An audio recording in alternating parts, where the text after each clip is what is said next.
Oi, pessoal, eu sou Gustavo Ziller, eu sou o protagonista e o roteirista do Sete Cumes do canal Off, e hoje eu estou aqui junto com a Paty, a Yaya e o Teteu para falar sobre educação diretamente da nossa quarentena. E a gente foi convidado pela plataforma Gente para conversar com a família Nalu sobre educação, que é um tema que a gente adora. Nós somos da família Nalu, eu sou a Fabiana. Eu sou o Everaldo. Temos nossa filha Nalu, de 13 anos, agora um bebezinho novo que vai partir para as viagens com a gente, é o Zai, de 10 meses. A gente está aqui na Austrália, nós estamos no estado de Queensland. Graças a Deus, nos últimos 5 dias, né, amor? Não houve mais nenhum caso do Covid-19 aqui. Um dos poucos, eu diria, países onde, em alguns estados, a doença já está completamente controlada, e a gente vai contar um pouco dos nossos desafios e a forma de pensar. São tantos anos viajando, conhecendo tantas culturas diferentes, um ponto de vista às vezes igual, às vezes diferente, mas esse é o nosso ponto de vista. A gente comenta muito aqui entre a gente que a escolha, na verdade, da escola ou da metodologia de ensino depende muito mais de Yara, de Matheus e da Jojo, a nossa filha mais velha que não está aqui, que já se formou, do que da gente, né? Que para a gente é mais importante os dois estarem felizes, indo para a escola felizes, que a gente acha que o aprendizado tem a ver com felicidade, alegria, né? Do que ir para um lugar que não gosta, etc. Né? Vocês veem essa percepção?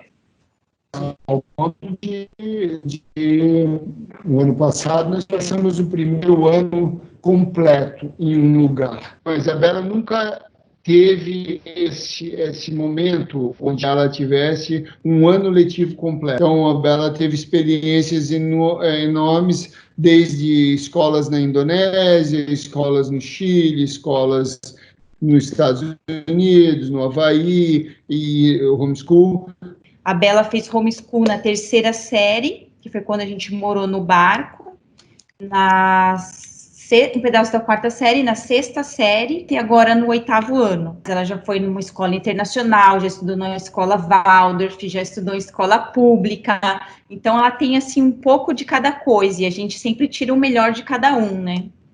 A minha opinião é que essa vantagem que ela teve no ano passado de poder escolher primeiro a escola que quisesse estudar, e acabou sendo a escola Waldorf, né? Sim. Que é uma educação um pouco mais alternativa. Não sei se os filhos de vocês em algum momento tiveram essa oportunidade de estudar lá. E eu, como pai, observando, tive a oportunidade de perceber que é muito legal, porque você é mais livre, você consegue explorar a sua real habilidade onde quer que você tenha mais potencial. Eu acho que esse é o caminho. O contraponto é o que nós estamos experimentando aqui agora, nesse momento. É que, em algumas determinadas matérias, não é tão exigido, eu diria. Eu acho que a educação em geral, ela precisa, mais do que nunca, na minha opinião, entender o quanto nós somos únicos. E eu acho que o que se peca ou se pecou por muito tempo, e ainda se peca, é tentar encaixar crianças, como seus filhos, que eu estou observando, como meus filhos aqui, em um único formato. Pato, mas e aí você já imaginou como seria essa escola? É difícil, não é fácil, né? Mas eu acho que definitivamente o que não dá para ter, indo direto ao assunto das escolas públicas brasileiras, o que não dá para ter é uma educação que foi criada em 1920, na era industrial, e tentar levar ela para o século XXI. Isso não dá para ter. A Yara pode te dar o exemplo do que você falou, né? Materializar para quem está assistindo a gente agora. Nossa vida toda a gente não estudou em escolas muito tradicionais assim. O mais tradicional que a gente chegou foi a escola americana, que da mesma forma não era um tradicional brasileiro, né? É muito diferente o sistema americano do sistema brasileiro. Em 2015, eu tive a oportunidade de ir para uma escola que chama Escola La Serra, que é uma escola construtivista, que tem o método de ensino deles é baseado numa escola de Portugal que chama Escola La Ponte. O sistema é, tipo, bem diferente, assim, a gente não tem aula expositiva, o aluno, ele aprende, não por conta própria, né, porque a gente tem apoio e tal, mas parte muito mais dos alunos do que dos professores a aprendizagem. E depois de 4 anos nessa escola, ano passado eu quis tentar ir para uma escola mais tradicional, porque eu nunca tinha tido essa experiência. E aí, como minha irmã já tinha mudado, ido para uma escola onde o sistema era extremamente puxado, extremamente tradicional, tipo, era uma coisa, o oposto do que a gente vivia, e não tinha dado certo, eu falei, eu não vou cometer esse mesmo erro, porque se não deu certo para ela, provavelmente não vai dar certo para mim também. E eu consegui encontrar uma que eu acabei me adaptando muito, eu gostei muito da escola, só que eu não consegui ter essa experiência de ter aula expositiva. Isso, para mim, era uma coisa muito complexa. Porque na Escola da Serra, onde eu estudo, o fato da gente não precisar do professor para caminhar, para sair do lugar, faz com que cada aluno tenha o seu ritmo na escola. Então, pessoas dentro de um mesmo ano podem estar em etapas diferentes. E na escola tradicional isso não funciona muito bem, porque como é uma sala, as pessoas têm que caminhar juntas, né? Então, quando a pessoa tem um pouco mais de dificuldade, isso acaba atrasando pessoas que têm mais facilidade. E isso varia, né? De pessoa para pessoa e de matéria para matéria. Eu, por exemplo, tenho facilidade em exatas, mas tenho extrema dificuldade em língua portuguesa. Como eu tinha essa liberdade de poder voltar para a minha escola, eu optei por voltar. Eu acho que é justamente o que você falou, né? Que é respeitar o seu tempo, né? Sim. Te entender como indivíduo único, te entender como uma pessoa que tem tempos diferentes, né? E aí, se você aprende no tempo certo, na hora certa daquela história, fatalmente vai aprender melhor, né? Na minha visão. E uma coisa que eu vejo muito virar matéria de debates mais calorosos, às vezes até mais ríspidos, é o uso da palavra privilégio, né? Porque para essa molecada que são nossos filhos, a Belinha, o Zaya, essa molecada, o privilégio é óbvio. E o que eu e Patrícia temos falado muito para eles recentemente é que o problema não é você ter o privilégio. O problema é você usar o seu privilégio de forma individualista, egoísta, anticoletiva, maldosa. Você entender que é normal achar que uma educação de qualidade é um privilégio. Isso não deveria ser um privilégio. Isso deveria ser regra. Eu nasci numa cidade pequena de 1.000 habitantes, basicamente um bairro, né? E onde só havia uma escola. As pessoas com melhor poder aquisitivo e as mais pobres estudavam juntas, e era uma escola municipal, então a educação basicamente era a mesma para todos. No meu ponto de vista, principalmente a educação pública, não deixa as crianças terem uma igualdade. E eu acho que esse é o ponto. É como a gente vai transformar uma educação pública, uma educação de nível nacional, ao ponto de todos terem as mesmas oportunidades. Quando você faz o homeschool, que é o que nós estamos tendo aqui, a experiência que a gente está tendo no homeschool, com uma criança na 8ª série, onde a última vez que eu estudei matemática, eu lembro, foi há 30 anos atrás, ou mais. Você teve que aprender a divisão e a multiplicação no jeito americano, porque a Belinha segue o currículo americano, que é verdade. Diferente do nosso. Que os filhos deles estudam assim. Como que eu faço a divisão do jeito que eu faço e ela faz do jeito que ela faz e como é que eu ensino ela? Então eu tive que ir lá aprender como é que os gringos fazem, os americanos e tal, e aí depois passar para ela. Isso levou consideravelmente 7 horas, assim, levando para um modo prático e realista. É que quantos pais no Brasil hoje dá para dizer que tem bastante, né, por causa da quarentena, mas quantos pais têm o tempo de ficar com seus filhos durante 7 horas para educar em uma única aula de matemática. Eu falei isso para os meus amigos, eles falaram, cara, bicho, mesmo que eu tivesse todo o tempo do mundo, eu não ia ter toda a paciência que tu teve. Tem que ter muita paciência. Porque é uma paciência sem limites. Você tem ali sua filha, que não tem culpa de nada, que você tem que perceber que ela não sabe nada, é um HD branco. Você que está passando a informação a ela. E você não sabe explicar, né? Porque você não é professor, você não estudou para isso, você está na vida. Então, mas um assunto muito importante que foi levado, inclusive, ao Congresso Nacional... Legalização do homeschool, ensino né? à distância. Ensino à distância. E, por incrível que pareça, por mais que a gente faça esse tipo de educação em algumas situações, eu acho que ainda bem que não foi votado a favor.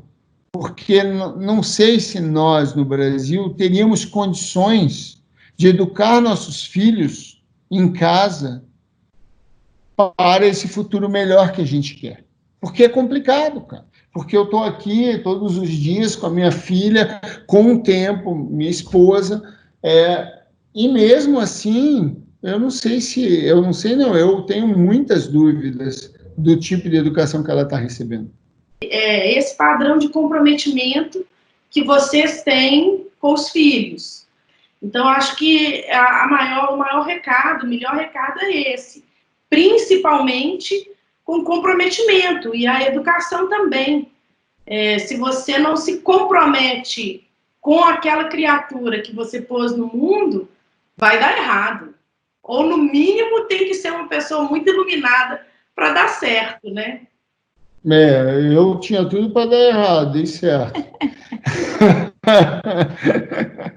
A educação vai muito além do ensino, né? O que vocês falaram aí, o que a sua filha acabou de falar, que é lindo, que o ensino é uma coisa, a educação é outra, né? Para mim, a educação ou o ensino que eu passei a ela foi muito mais, esse cara não vai desistir nunca. Enquanto esse cara não aprender essa merda... E ela já tinha ido, já foi brincar com a amiga e tal, eu não comia, eles tinham comido. E, né, não é que eu não parei, eu sou super inteligente. Não, muito pelo contrário, eu não conseguia nem achar no Google a informação, eu não conseguia achar com meus amigos, eu não conseguia achar com ninguém. Até que um garoto brasileiro que mora aqui, que é engenheiro, e aí eu falei, engenheiro faz matemática muito bem, perfeito, e ele me ajudou a entender como fazia aquela divisão, fazer sentido e explicar a ela, no geral, e seus filhos estão aí ao lado de vocês, eu acho que eles podem confirmar isso, mas é a impressão que eu tenho, que é muito mais o que eles veem do que eles ouvem. E a gente vive 24 horas juntos, né? Nossa família. Exatamente. Então, e aí sim que é um estresse físico, mental gigante para os pais. Porque, não quero entrar nessa carcaça aqui, não. E aí não é todo pai que quer estar nessa carcaça. Houve uma época da nossa vida que a gente morava na casa da nossa avó, e foi quando a gente mais assistiu o programa de vocês. Porque minha avó é, fascinada em Malu pelo mundo. E ela assistia todos os dias, e aí a gente ia assistir com ela. E fazia muito tempo que a gente não via, então eu e Matheus, a gente sentou para ver de novo. E a gente entrou nessa discussão, porque, assim, eu tenho muito essa visão de que a educação, quando você educa o seu filho, você está educando ele para o mundo, né? Você está educando ele para a vida. Porque um dia você não vai estar mais com ele, e ele tem que estar pronto para poder encarar. Dessa educação que a Belinha tem, é que ela pode ver o mundo, né? Que não se comparar, a mim, que estou apenas lendo as coisas que estão acontecendo. Só que o meu irmão apontou essa coisa. Ele falou que a parte social desse processo deve ser muito diferente. Isso era uma coisa que eu até fiquei te perguntar para vocês, como de vez em quando vocês voltam ao Brasil para poder visitar, como é que funciona? A gente até quando morou no barco, né, uma das coisas que fez o Pato desistir, vamos dizer, do sonho dele, foi ver a Bela, né, sozinha. Porque a gente não encontrava tantos barcos com famílias ou crianças da idade dela, apesar dela ser uma menina que faz amizade super fácil, igual você falou. Ela, assim, ela é pronta, eu digo que ela é pronta para viajar sozinha. Se você deixar ela, ela fala outra língua, ela fala inglês, ela fala espanhol, ela se vira no aeroporto, ela tá pronta para viver sozinha. Mas eu acho que ela sente muita falta dos amigos realmente, a gente tem essa consciência. Tanto é que o ano passado que ela pediu para a gente ficar no Brasil, a gente, poxa, numa boa, vamos ficar. Ela experimentou passar um ano na escola, mas é engraçado que ela também quis viajar, né? Eu volto ao ponto onde o que é mais difícil para nós pais e para a educação, pelo menos que eu percebo com a minha experiência, é entender o indivíduo e não colocar o indivíduo no lugar do outro. Você pode ter motivações, histórias pelas quais te motivam, mas você não pode levar os seus filhos como aquele exemplo que você tem que seguir ele. Né? Nós recebemos muito isso. Pô, eu queria que a minha filha surfasse. Ontem mesmo, aqui, um surfista profissional australiano viu meu filho surfando e como ele está pequenininho e durinho, puta, minha filha não fica assim durinha, eu queria que ela ficasse. E eu percebo isso porque eu cometi isso inúmeras vezes e cometo até hoje. Esse é o maior erro que a gente faz com nossos filhos. Sim, é o que a sua filha falou. Dá para colocar numa sala de aula? Dá. Mas não precisa pegar ele e falar que tem que estudar igual ela. Na educação em geral, você chega lá na sala de aula e o professor levanta a mão e te cobra que o João seja igual ao Pedro, é o que me dói o coração. Quando encontrarmos pessoas inteligentes o suficiente para criar métodos onde a gente consiga colocar todas as crianças buscando o mesmo objetivo, mas respeitando o indivíduo, é onde nós vamos dar o salto que eu acredito que a gente está buscando. Recentemente, eu não sei se isso é reflexo da quarentena e de estar isolado, eu não tenho medo de debater sobre drogas, debater sobre sexo, debater sobre o futuro da educação, sobre tecnologia, sobre física quântica, nada me assusta. Agora, o que verdadeiramente eu tenho medo é da solidão deles, né? Não é nem ser pessoa solitária, mas da solidão. Vocês têm medo de alguma coisa assim que vocês conseguem projetar na Belinha e no Zay agora? Eu tenho medo mesmo disso que você acabou de falar. Horas atrás aqui, a Bela é uma menina de 13 anos que quer ser uma atleta. Ser atleta é algo muito duro, doloroso, né? Quem é atleta e está nos ouvindo, vocês que têm amigos atletas, o que ele sofreu para chegar aonde ele é um grande atleta é muito grande, e seja em qualquer esporte. E eu sei disso. Não pode ficar lá dentro da água errando a mesma manobra, no caso de hoje de manhã foi isso, e achar que está tudo normal, porque está errando essa manobra faz um mês. E aí você, como pai, você precisa chamar a atenção disso. A mãe acha que está pegando pesado demais. E a filha chora, né, porque o pai é o que aconteceu aqui há 1 hora atrás, Sim. 2, 3 horas atrás. O que vale nisso tudo? Vale o aprendizado de que vai ser duro mesmo que seja atleta ou não? Ou vamos largar de mão, se quiser ser, vai por ti mesmo, não vou acordar cedo, não vou falar não vou ajudar. E isso eu acho que para nós pais é uma coisa que deveria ter uma escola. Você está entendendo? Porque, porra, cara, tem uma escola para os filhos, né? Porra, para os filhos tem escola. Porra, tem um monte de professor, se faz universidade, se faz tudo. É verdade. Não tem um manual mas filho não tem quando escola chega, né? para pai. Não tem. Tem universidade para pai? Escola para pai é esse bate-papo aqui, né? A gente trocar experiência. Você está entendendo? Não tem escola para os filhos, cara. Aí os filhos ainda reclamam, que tu fala, pô, bicho. Ou será que daqui a pouco minha filha vai virar uma grande atleta, mas será que ela vai virar uma grande pessoa? E o que é mais importante? Ser um grande atleta ou ser uma grande pessoa? Né? Entendeu? O melhor é ser os dois. Pô, mas quantos no mundo são os dois, né? Isso aí tu quer demais, né, bicho? Escolhe um aí para ser, entendeu? A verdade é essa. E não adianta ter manual, porque na hora que eles nascem, vem um diferente do outro, aí não adianta nada. Eu acho que isso vai mudar também muita coisa quando a gente entender no mundo. O que é o conceito de alma gêmea. Porque o conceito de alma gêmea sempre a gente se remete ao casal, né? Uma coisa afetuosa. A Fabi encontrou a alma gêmea no pato e vice-versa.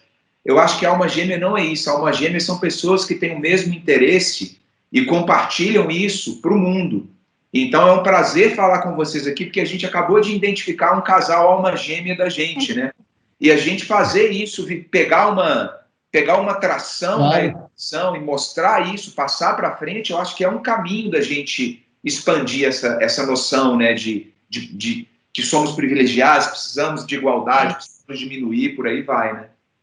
Eu acho que a gente concorda com a educação igualitária, a gente concorda que a educação está defasada e precisa ser trazida mais para perto do século XXI, do mundo que a gente vive hoje. A gente concorda que essa pandemia antecipou um monte de reflexão que a gente está fazendo aqui. Para quem não tem a mesma vida que a gente tem, né, os privilégios que a gente tem, essas pessoas foram forçadas a fazer. A gente concorda na autonomia dos filhos, que eles tenham alegria nas decisões que eles tomem. A gente concorda na construção de um ciclo de pessoas que deem suporte, né, de proteção para isso, né? Suporte emocional. Suporte emocional. Agora, eu queria provocar vocês com uma coisa. Tem gente que fala isso há muito tempo já, né? Os grandes sábios, os budistas, na época ali sabe, 1300 e pouco, tinham os filósofos, assim, a gente sabe que isso vem sendo falado há bastante tempo. Vocês veem uma forma da gente tentar, com a nossa influência, a nossa imagem pública, a palavra não impor também, porque a gente não quer impor nada, mas da gente empurrar esse debate de educação para mais pessoas, além disso aqui que a gente está falando.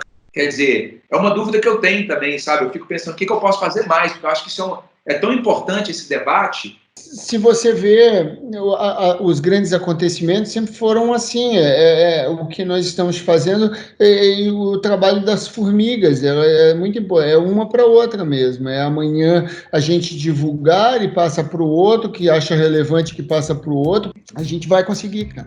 Nós vamos chegar lá, se Deus quiser. Vai conseguir, eu acho também.